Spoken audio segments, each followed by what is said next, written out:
Hello, everybody, and welcome to another episode of Unlocked. This episode focuses on no other than Miles Booby Sanders. 5'11", 211 pounds, born May 1st, 1997. He's 23 years old, Penn State. He was drafted, by the Philadelphia Eagles, of course, round 2, pick 21. This is his second year going into the NFL, and his jersey number is no other than 26. Put in that word. Another one.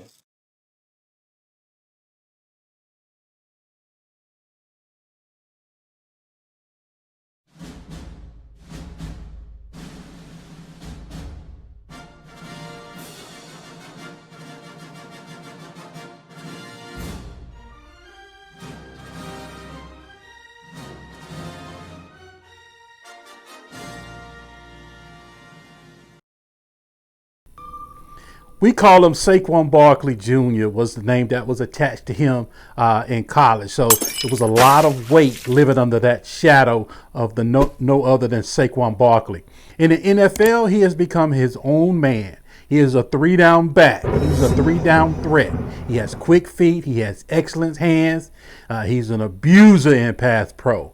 But the outside doors will head coach Doug Peterson give him the backfield because, he never trusts one back, right? Right? He never trusts one back. That's all you've heard. And I'm so sick of hearing this from fantasy analysts because, we should all know better than this. Just ask yourself, if Doug Peterson had Ezekiel Elliott in the backfield, or if Bill Belichick had Zeke in the backfield, Sean Payton had Zeke in the backfield, would they rotate? No. So it's the talent level. So what I'm saying is, if the head coach has a qualified high draft pick in the backfield, yes, they will give one person the majority of the carries. Yes, folks, yes, Miles Sanders will get the majority of the touches. Even if they bring in Lamar Miller, even if they bring in Devonta Freeman, and whatever name you can insert into this conversation. When they add another back, folks, it's for reinforcement rather than for league dog competition. It's for reinforcement. When they add another back, and they will, whether it's through FA or whether it's a back that will be cut, that will, be coming available later on due to cuts, that is for the uncertain play of Boston Scott. Boston Scott was bigger. If Boston Scott was stronger, then they would not think twice about adding another running back body to that room. Now, here's what you have behind Miles Sanders. So let's just go over it right quick.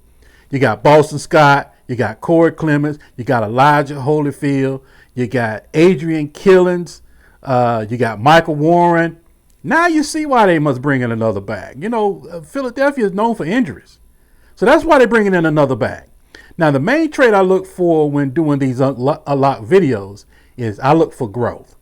I look for a player that's maturing. I look for a player that's getting comfortable in what he's being asked to do. I look for a player that showed the most growth in during it all was actually DIONTAE Johnson, wide receiver of the Pittsburgh Steelers. And I'll do an unlocked on him next. There's a lot to like about him. But right now, let's focus on Miles Sanders. He's the main guy out of all the unlocked players. Miles Sanders is your guy. Now, Miles Sanders started out the year a little confused. He was missing open lanes. He left a lot of meat on the bones, if you will, when he first started out. So they started giving his backmate at the time, which was Jordan Howard, they started giving him more burn. Jordan Howard sustains this, mysterious injury, and he's sidelined. And Miles is the lead dog by default. Miles started seeing the cutback lanes. He started understanding the gap schemes. He started reading his linemen's helmets and letting that be a GPS, if you will, leading him down the field. Now, remember, he was already a stud in pass pro and in receiving. So all he had to do was pretty much calm down and understand where he needed to run, that those gap schemes and those outside and inside stretch. That was his Achilles heel. Now, these guys have been running the ball since their youth. So that's the easiest part to overcome. He's a natural runner, by trade. Now, Miles Sanders has elevated to the lead back. Let's look at redraft value in the NFC, NFFC, some of these high stakes leagues. Let's just take a look. Now, if you look closely, Miles is going at the 2.1. He's going in the 2-pick turn. Kenyon Drake at the 1.12 you see, and then you see Miles Sanders at the 2.1. Now, I'm fine with that for Miles, but not for Kenyon Drake. But that's for another video. Now, maybe I'll do a mock draft video. Maybe I'll bring on some special guests and we do some mock drafts for you just to get you caught up. Now, let's take a look at some of the trades. Now, these trades were actually from today. The one at the top, that's the one we scour around our league. We just sniffing and scratching to obtain. Yes, David Montgomery for Miles Sanders. Yes. That's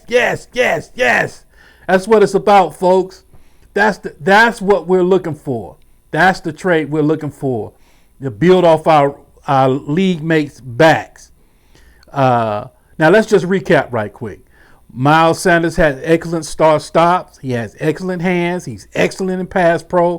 What I love the most is that he actually runs routes, not just your 3-count screen that every running back in the NFL can do, but he's actually running the Texas route. He's running angle routes, pivot routes, but most importantly, he's running those option routes. Great organization, focuses on keeping his O-line right. Offense is faster this year, so they can find themselves in more red zone touches. And so that's what I like about Miles Sanders that's what I like about Miles Sanders. His value is about to skyrocket this year. So make sure you go out, get your hands on Miles Sanders. The 2.1, that's pretty good. If you're dynasty leagues, you should have got him as a rookie at around the 1.3, at around the 1.4. That's where he was going. That was the safe spot. But now his value has blown up and has grown. That's all you can ask for. You buy here and you sell here. That's all you can ask for, folks. That's all you can ask for is buy here and sell here. Fantasy Typhoon, make sure you follow. Thank you for supporting the channel. We gone.